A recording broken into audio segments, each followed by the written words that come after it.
শীতের বছরে গাছে কাকায় কত কষ্ট করে বাজানে রস গাছ থেকে নামায়, কত কষ্ট করে দেখেন হাঁড়িটা পাতে। আবার কিছু কিছু ছেলেরা এই হাঁড়িটা নামায়া খেয়ে ফেলে। তো তার মনে কি কষ্টটা তা বোঝেন আপনারা।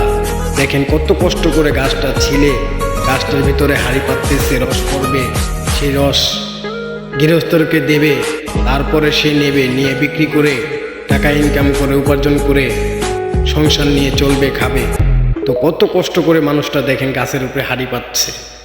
সো এই টাইমে যদি কেউ আয়া নষ্ট করে দেয় তার এত সুন্দর অর্জন করা জিনিসটা, তো মনে করেন এই জন্যই ভিডিওটা করলাম। আপনারা বুঝতে পারছেন যে একটা রস গাছে একটা হাঁড়ি, একটা গাছি কত কষ্ট করে পাতে। তো ভালোবাসার মানুষ যারা আছেন, শীতের বছরে রস খাননি বাট রস খাইছেন, তারা এই ভিডিওটা দেখলে like comment share copy link করবেন, পাশে থাকবেন। সো আসসালামু আলাইকুম। আমার পেজ, টিকটক, ইউটিউব চ্যানেল এটা সাপোর্ট করবেন আশা করি।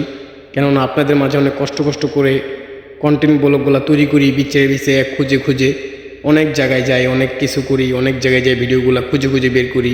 কেননা আপনাদের মাঝে একটু বিনোদন দেওয়ার জন্য।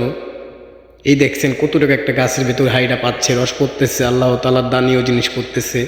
সো এই টাইমে যদি কেউ আয়সা এই হাঁড়িটা পেরে খেয়ে